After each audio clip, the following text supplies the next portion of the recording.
Hello students, आज हम पढ़ेंगे section 26 of Indian contract act. और सेक्शन 26 को पढ़ने के साथ ही हम इससे रिलेटेड एक फेमस केस लॉ भी डिस्कस करने वाले हैं। सेक्शन 26 कहता है कि अगर कोई ऐसा एग्रीमेंट किया जाता है जिससे किसी की शादी में बाधा उत्पन्न हो तो ऐसे एग्रीमेंट वाइड होते हैं, शून्य होते हैं। इसका मतलब ये है कि अगर कोई हम ऐसा एग्रीमेंट करते हैं जिससे किसी पर्सन की शादी ना हो पाए, वो शादी ना कर पाए, उसकी शादी रुक जाए, तो ऐसे एग्रीमेंट वाइड होते हैं, शून्य होते हैं। और जो वाइड एग्रीमेंट होते हैं वो कॉन्ट्रैक्ट नहीं बन पाते, और कॉन्ट्रैक्ट नहीं बन पाते इसलिए हम उनको कोर्ट में इन्फोर्स नहीं करवा सकते। लेकिन हमें इस बात का ध्यान रखना है कि अगर किसी ऐसे पर्सन की शादी को रोकने के लिए कोई एग्रीमेंट किया जाता है जो कि अभी माइनर है, मतलब अवयस्क है, मतलब जिसकी विवाह की अभी उम्र नहीं हुई है, तो ऐसे एग्रीमेंट वाइड नहीं होते, शून्य नहीं होते। इसका मतलब ये है कि ऐसे एग्रीमेंट हम कर सकते हैं। कैसे एग्रीमेंट? जैसे हम सब जानते हैं कि एक लड़की की शादी तभी हो सकती है जब वो 18 या उससे ज़्यादा की, मतलब 18 साल या उससे ज़्यादा की हो, हिंदू मैरिज एक्ट के अकॉर्डिंग। सेम इसी तरह किसी लड़के की शादी तभी हो सकती है जो वो 21 साल या उससे ज़्यादा को हो।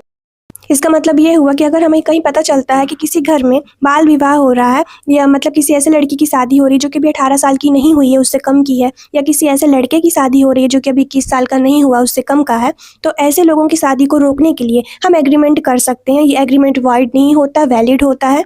सेक्शन 26 सिर्फ यही कहता है। लेकिन हमें ये ध्यान रखना है कि माइनर के अलावा अगर हम कुछ भी ऐसा काम करते हैं, कोई भी ऐसा एग्रीमेंट करते हैं जिससे दूसरा पर्सन अपनी शादी नहीं कर सकता, उसकी शादी में बाधा उत्पन्न होती है, तो ऐसे एग्रीमेंट वाइड होते हैं। ऐसे एग्रीमेंट हम नहीं कर सकते, वैलिड नहीं होते। सेक्शन 26 से रिलेटेड एक फेमस केस है जिसका नाम है राव रानी वर्सेस गुलाब रानी। ये 1942 का केस है। इस केस में होता क्या है कि एक पर्सन होता है, एक आदमी होता है जिसकी 2 वाइफ होती हैं, और अचानक ही इस पर्सन की डेथ हो जाती है। तो डिसाइड ये होता है कि इस पर्सन की जितनी भी प्रॉपर्टी है, क्योंकि इसकी 2 वाइफ है, तो दोनों वाइफ को हाफ हाफ डिस्ट्रीब्यूट कर दी जाएगी, मतलब बराबर बराबर दोनों को मिलेगी। लेकिन उनमें एक कंडीशन इम्पोज कर दी जाती है कि इस आदमी की प्रॉपर्टी तुम दोनों को तभी मिलेगी जब तुम दोनों दूसरी शादी नहीं करोगे। मतलब उनके सामने एक कंडीशन, एक ऑप्शन रखा जाता है कि या तो तुम दोनों में से दूसरी शादी कर लो तुम लोग, या तो प्रॉपर्टी ले लो।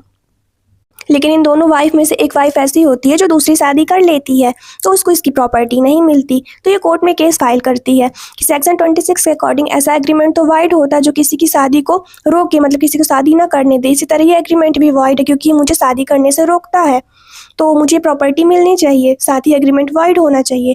तो कोर्ट ने कहा कि ये एग्रीमेंट वाइड नहीं, वैलिड है। इसका रीज़न ये है कि ये आपको शादी करने से नहीं रोक रहा था, ये सिर्फ आपके सामने एक ऑप्शन दिया था कि या तो आप दूसरी शादी कर लीजिए या तो फिर प्रॉपर्टी ले लीजिए। पूरी तरह से एग्रीमेंट आपको शादी करने से नहीं रोक रहा था, इसलिए एग्रीमेंट वाइड नहीं, वैलिड है।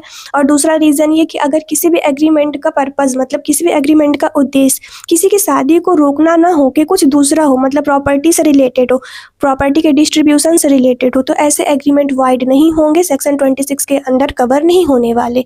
कोर्ट ने यही बात डिसाइड की। आई होप आज का लेक्चर आपको अच्छे से समझ में आया होगा, सेक्शन 26 और साथ में ये केस आपको अच्छे से समझ में आया होगा। आज के लेक्चर में बस इतना ही। Thank you, thanks for watching.